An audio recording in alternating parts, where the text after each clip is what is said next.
Арыбаңыздар, урматтуу телекөрүүчүлөр. Сүйлөө маданияты маселелерине арналган сөздүн көркү теле берүүсү сиздердин назарыңыздарда. Эне тилибиздин өз нугунда өнүгүүсүнө массалык маалымат каражаттарынын таасири артып барат.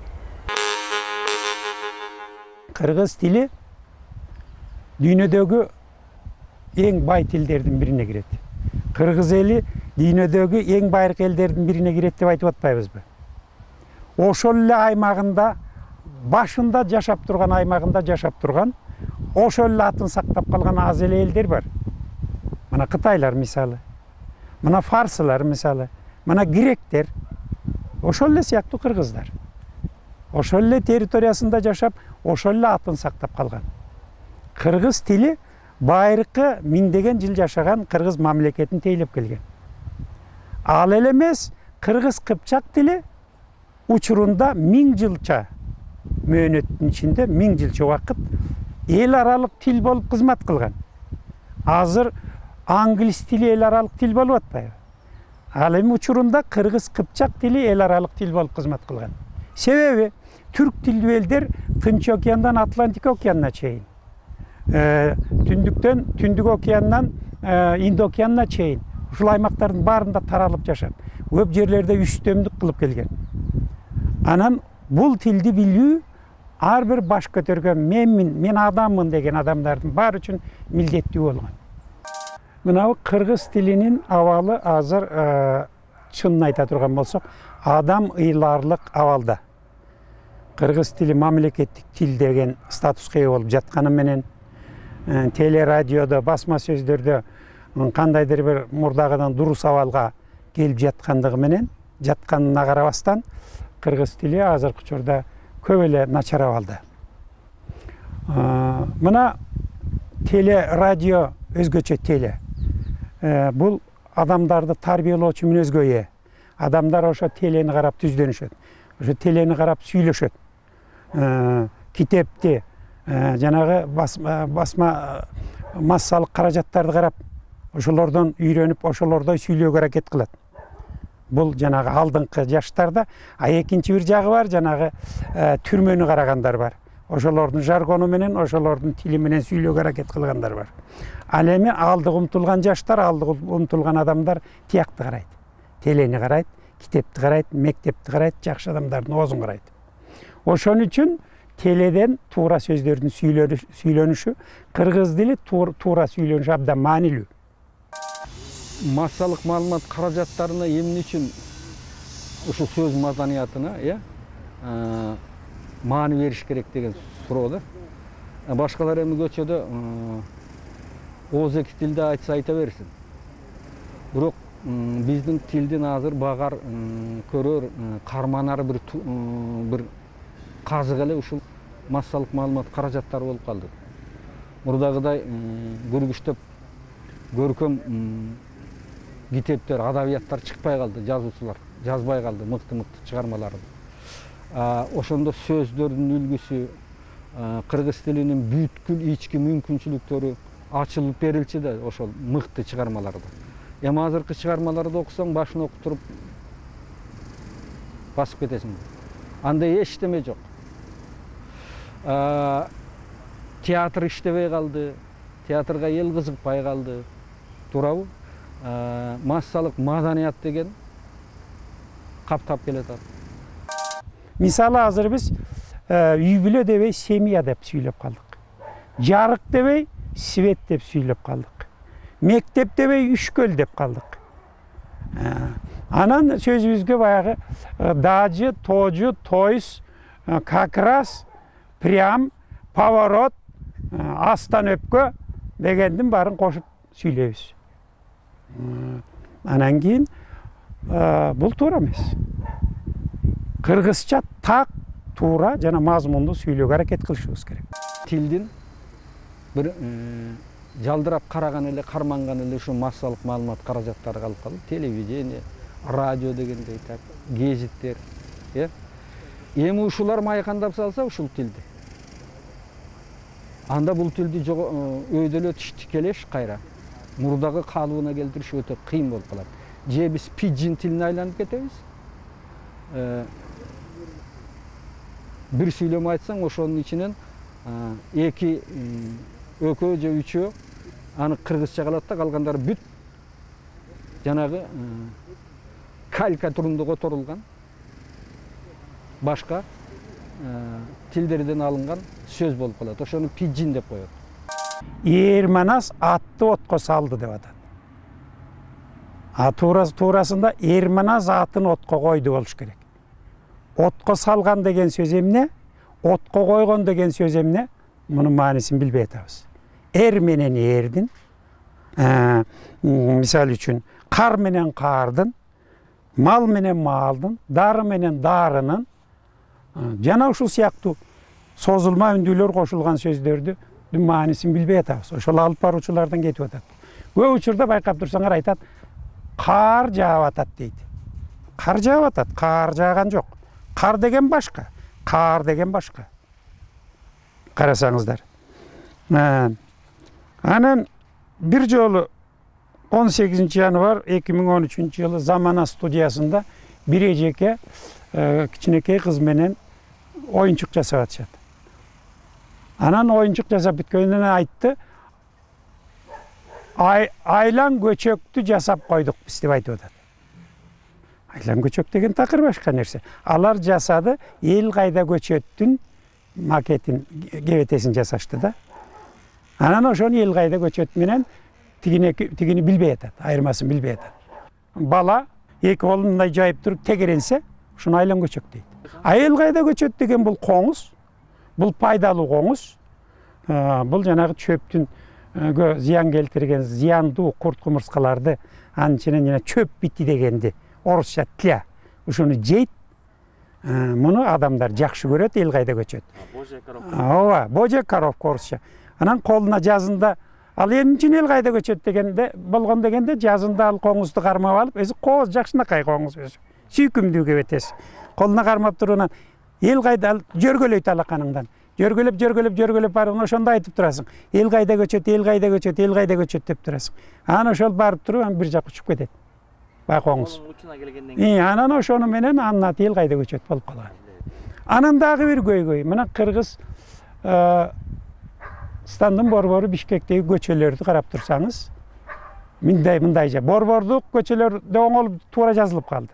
Ал эми мындай карасаң эле туура эмес. Мисалы мынтип жазышат.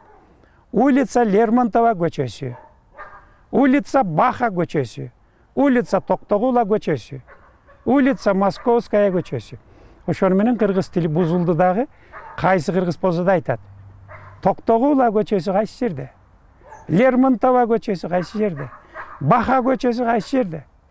Баха эмес, Бах. Бул медицина жаатында иштеген советтик партиялык ишмер болгон, ошонун атынан коюлган Бах көчөсү. Композитор эмеспи?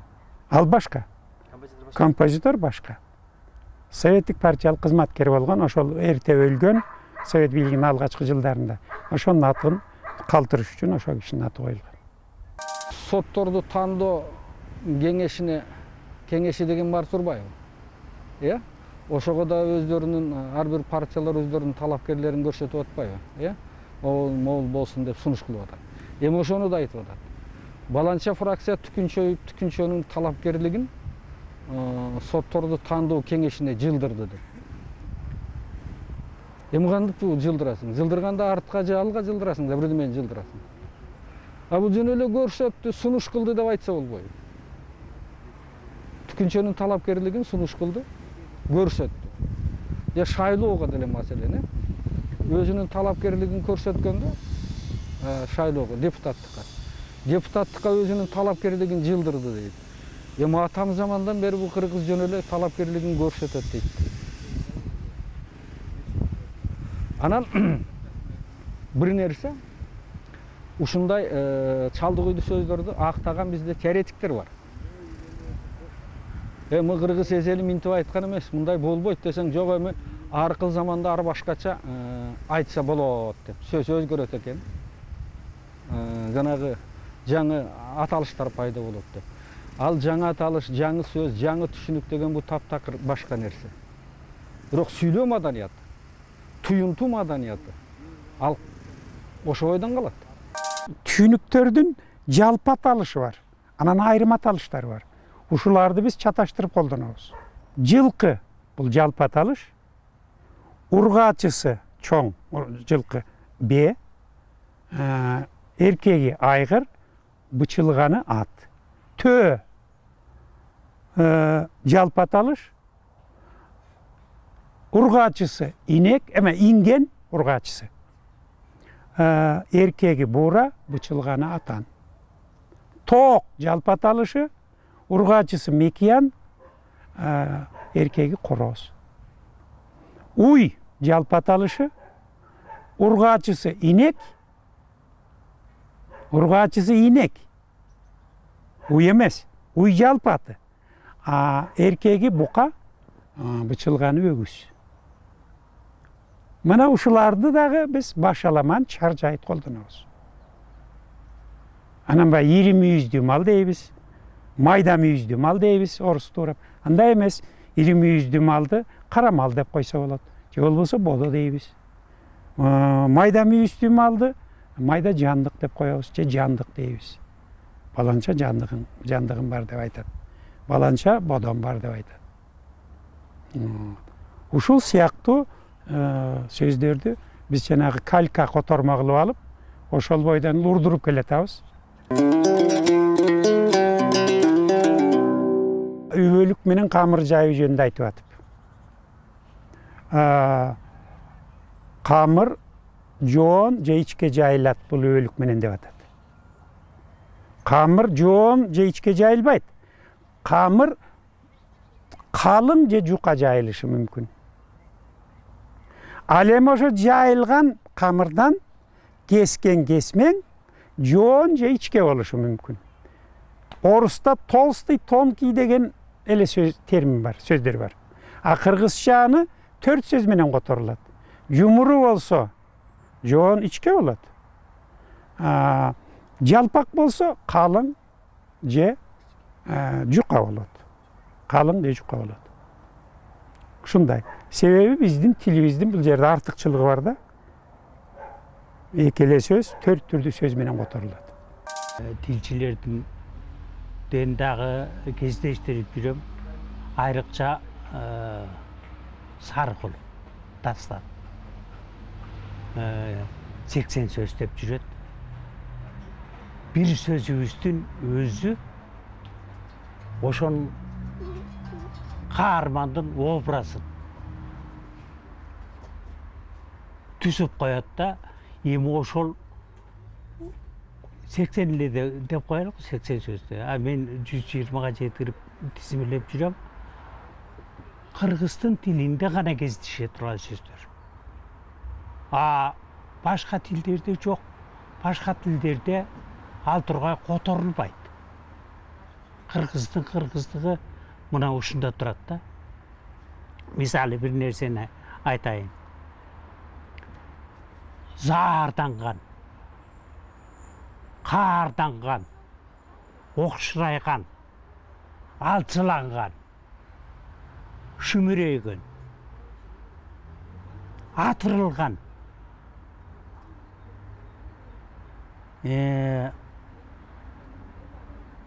кемшейген, кекирейген, зоңкойгон. Мына ушул сөздөрдүн уланта берсек болот. Ар бири образ. Бул кыргыз гана тилинде бар. Ишенбесеңер, бүт славарды аңтарып башка жактардан карап көргүлө.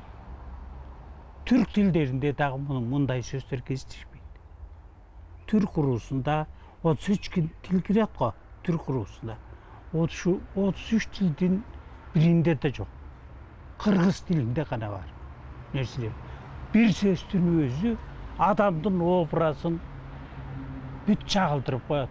Ошол сөздөрдү эгер маанисин түшүнүп бир таланттуу художник алып ошол эле сөзгө образ түзүп туруп тартып койсо, ошого таланты жетсе, шумдук сөздөр.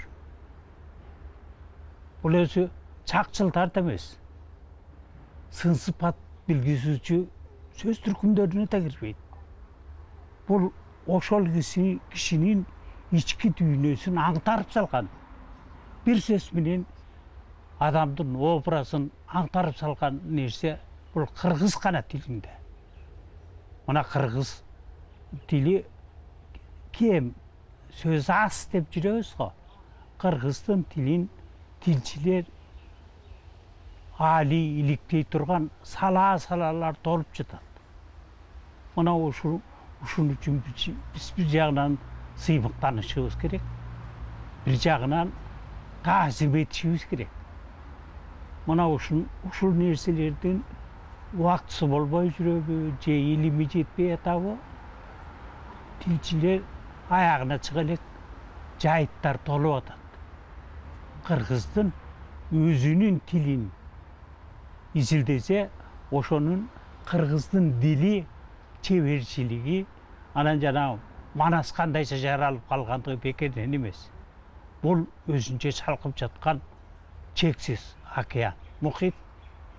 Мына ушулардын бардыгын кыргыз сыймыктанып, кийинки муундарга ушулардын бардыгын иликтеп туруп, ачып туруп, анан таштап кетсек, жана маани түйгөн, ар бир сөзгө маани түйүп таштап кеткен жактар, анан кийин жанагы тилдин өзүндөгү боектор, азыркы буундар кыргыз эмес киргиз болуп, анан кийин ар кайсы нерсеге урунуунун ордуна чыныгы кыргыз болуп, анан кийин ушуларды иликтесек, бул өзүнчө дың, бузулбаган дың жатат да. Эл арасынан ай караган текедей деген сөздү көп угабыз. Бул сөз кандай жагдайда айтылат, кандай маани чөгөрүлгөн? Дегенде эл арасынан сурамжылап көрөлү. Ай караган текедей дегенди кандай түшүнөсүз? Ай караган текедей, асманды карап турган текедей. Ай караган текедей дегенди чечмелесеңиз. Ал деген бирөөнү күтүп отургандай, мындай ай караган текедей болуп калдым деген маанилүү эле. Мындай жыйынтык натыйжа чыгарбай эле кыялданып кой турган адамды. Тоодо карап, тоодо жүргөн текедей айдат го дейм. Өзүн мындай башкача сезип көтөргөндө болсо керек. Ай караган текедей эми бирөөнү көпкө күткөн адамды айтат да. Келбей коет да. Ошону адамды ай караган текедей кылдың го деген сөз ошондой.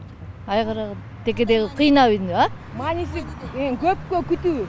Жадаганча күтүү да, мындай айтканда. Бирөөнү күтө берип жадайсың, ошону ай караган текедей деп коет. Бизди кыргызчачы. Бир нерсени күтөбү же сагынабы, же үмүттөтүм. Бирөөнү күткөн го. Сен күтүп отура берип, айды караган текедей болуп кеттим го деп. Эми ай караган текедей деген макалда тиги бирөөнү күттүртүп койсоң, ошол сыяктуу ошолорго айтылган сөз ай караган текедей деп мен карап отура берем ушуну. Сени күтүп калдым көпкө ай караган текедей деген маанилүү. Теке унутуп турат дейм бир охранадачы. Ошону карап туруп, ордунан кыймылдабай турган адам маанилүү да.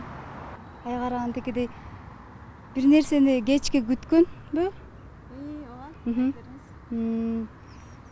Бир нерсени зарыгып күткөн болуш керек. Эми кандай жактайда кээде жинин келгенде айтасың, бирөө күттүрөт, бирөө бирдемкени берем дейт, ошону бербей койсо, ошону ай караган текедей кылып мен отура беремби дейтсиң да. Аябай кайгырып, бир жаман нерсеге туш болсо же бир нерсеге зарылып күтүп атса карайт болуш керек. Айтылат болуш керек. Бир адамды күтүп атсаң, анан ай караган текедей деп айтылышы мүмкүн да. Кандайдыр бир нерсени күтүү деген мен түшүндүм. Мисалы адам бирөөгө мындай милдеттерине берип же аткарам деген бир сөз берип алып, аны аткарбай жүрө берсе, ошону күтүп жүрө берүү деген мааниде болсо керек. Bu Kırgız emelerinde, süylü öğreçlerinde ayağı köp kolunlu dürette bul. Mesela ay karagan tekedey degen sözdü ayal kişilerde de köp aytat, erkek kişilerde de köp kolunatta. Ay karagan tekedeyge çıktık, ay karagan tekedey kıldı bisti, ora kıldı degen sözdür aytlatta. Bu takır kontekstke to'g'ri kelmaydi. emesi var da, tegi manisi var da. Teke degen sözün özü bu bizim janağı eskilerden Erik'in tekesi degen söz demez. Bu Kırgız'ın emesinde жалпы söz türkümdöründe söz baylığında teke degen sözde bu to eskilerin aytат da to eskilerin urugun tekeleri dep koyat. To tekeleri de hani to teke eskileri de ошол teke degen manisinde bu to eskilerden erkegin aytат da tekesi dep. Бұл өзім айғараған теке деген сөз, бұл ошол качан эмеге үйүлгө келген учурда, текелер үйүлгө келген учурда айды карап турат. Бұл абдан бир кызык нерсе да. Бұл эмелерде дагы жаратылыштын өзүнүн мыйзамында бұл ай чыккан кезде, жаңырган кезде бардык иштер жаратылыш жаңырыш керек да. Маселен, ай чыккан кезде үйүлгө кошулса, ошонун тукумдары бат жетилет. Bat ölügöt, bat eme bolat da. Tekeler oşo ay çıktı dep ana karap turat dagı. Anan oşo ay çıkkan кезде, ay jakşı bolup tur. Anan bu ayda үйүргө кошса болот экен деп жаныбар инстинкт менен турат да. Бул бир жагы. Ошон үчүн текелер айды карап турат. Бул үйүргө кирейинби, жокпу? Тукумду калтырайынбы, калтырбайынбы деп. Мына бир эки абдан чоң эмеде табигат немеси. Ал түгүл мына өсүмдүк эккенде да Кыргыздын баба дыйкандары эмелери ай чыккандан кийин гана тиги үрөөн себишкен. Себеби үрөөн кандай ай чыкканда сепкен үрөөн бат өнүгөттөн энергетика ушундай да. Ал эми ай тиги кемиген баштаганда, толуп туруп алган кеми баштайт да. Кемигенден баштаганда сепкен үрөөндөр көп чыкпай калат да. Өспөй калат. Мына бир абдан эсептейт да. Бул ушу жанагы ай жаңырганда дегенде, ай жаңыргандагы бүткүл жаратылышта жаңырат деген сөз ошондон. Бул табияттын закону ушундай, мыйзамы ошондой да. Бул каалайсыңбы, каалабайсыңбы, ушуну адамзат өзү тиги башынан эле билген. Бизде кыргыздар эмес, баардык адамзат билген да. Ошону кыргыздардын эсепчилери дагы айды санаган эсепчилер. Муну абдан накта билип туруп, анан баарынтан айтып турганда, карабайсыңбы ушу эме болот. Тиги айды эмес керек деп. Ошон үчүн муну абдан этиеттеп пайдаланыш керек да, жана сүйлөгөндө. Тиги mesela кыз аял кишилердин айтканга такыр болбойт да. Mesela аял киши бизде айгарагандай теке, айгараган текедей кылып бизди күттүрдү, же ушундай кылды деген сөзү аял кишинин оозунан чыкканга жарабайт да. Анткени текенин өзү эркек чыныс да. Ургач айтпай турган сөз. Маселен да. Эркектер да аны жөндөн жөн колдонгонго болбой турган сөз. Ошондуктан абдан жанагы колдонгондо, адайы тилде колдонгондо, сүйлөгөндө жана абдан этиет болуш керек да. Жер суулардын аттарынын бурмаланышы жөнүндө кыскача кеп. Калжырап калган сөздөрдүн бири Кудай-ай, жана бурмаланып. Орусай деген мына дагы эле аларчада бир сөз бар. Бир туруп Орусай деп жазышат. Бир туруп Орусай деп жазышат. Алеманын туура аты Орук-сай. Орук-сай. Кы бар ортосунда. Орук-сай. Орук деген сөз орусча тыл деген сөз. Аскердин жанагы өзүң айтып аткан кору запасы жайгашкан, запас аскерлер жайгашкан, тамак ашы курал жарагы жайгашкан, жарадарлар ошол жерде жайгашкан. Ушундай жерди орук деп коет, же болбосо тыл деп коет. Ошол тылда эмгектенип, тылда продукция өндүрүлүп, өндүрүм анан фронтко жөнөтүлүп турат. Орук-сай демек бир учурда так ушундай милдет аткарса керек. Ошону менен анын аты Орук-сай болуп калган. Муну эч ким бурмалап аткан жок, өзүбүз эле бурмалап атабыз. Бизде эч ким зордуктап, ушинтип айт деген эч ким жок. Мына Аларча капчыгайында Жылуу булак деген жер бар. Муну теплые ключи деп которуп алдык. Теплые ключи болуп калды бул. Боомго кирип баратканда, бияктан көлгө баратканда Жел аргы деген жер бар. Ошол жерде кыштак бар. Анын атын Жел арык деп койдук. Жел арыгы эмес, жел аргы. Себеби анын ар жагындагы чоң коктудан, чоң колоттон жел аргып турат, жел жүрүп турат. Ошон үчүн анын аты Жел аргы. Анан дагы мына Сары жаз деген жер бар. Жаз кечүү деген жери бар. Ушуну дагы туура эмес колдонуп жүрөт. Сары жаз эмес, сары жазы. Жаз кечүү эмес, жазы кечүү. Мына ушундай сөздөрдүн кайдан келип чыккан этимологиясын туура билип, анан туура пайдалансак, абдан жакшы болор эле. Кыргыздар илгертеден сөзгө маани түйүп таштап кетишкен да. Биздин ата-бабалар биздин милдетибизге, мойнубузга сөзгө маани түйүп таштап кеткен дегенди Муканбаев деген профессорубуз бар эле, бизге сабак өткөн. Мына ошол кишинин чечмелебей, бирок мойнубузга тагып кеткен милдетин баягы туюмчул окурмандары, студенттер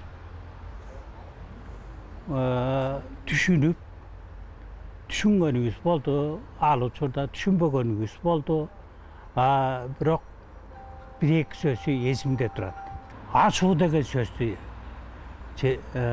мындай лекциясында кыргыздар, кыргыз тукумдары, ачуу деген сөздү ата-бабаларыбыз бизге тыштап кеткен. Оң колуң ачуусун, сол колуң менен карма дейин. Ачуу калтырбагыла деп коет. Ачууну ээрчибегиле, ачууну баскыла дейт. Бул эмне деген сөз? Деп туруп анан 3-4 гана чечмелеп кеткен түрү бар. Ал кандай деген чечмелейт. Ачкан нерсе бардык туш келген нерсеге кол салат, тиш салат. Анан эмне үчүн тиш салат? Анткени өзүн канааттандырыш үчүн ошол ачуу сенин ачууң сени жеп коет деген маанини айтып атат да бул жерде. Улантып адамды өлтүрө турган нерсе. Ал эми ач болсо, ачка. Демек, ачуу келгенде адам ойлонбой ал ааламдын эң асыл зат экендигин ошол учурда ыңгайда билбей, өзүн жоготуп, анан эмне болсо дагы тиги каршылашын жеңүүгө аракеттенет экен. Кыргыздар олуялык кылып, ата-бабаларыбыз оң колуңдун ачуусун сол колуң менен бас дегени, ошол ачууга алдырба, ачууга жеңдирбе. Адамдын парызы болот, карызы болот, адамдын сапаты болот, адамды баалай бил. Ошондо гана сен адамсың. Ачууң келген учур менен ошол мезгилге жеңилип калба. Тигил кишинин баркын кетирбе.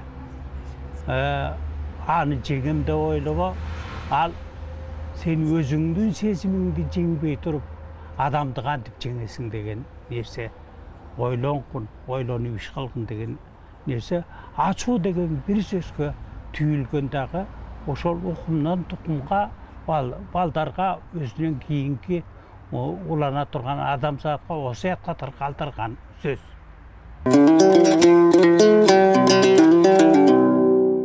Эне тилибиздин сөз байлыгын туура колдонуп, сөзүбүздүн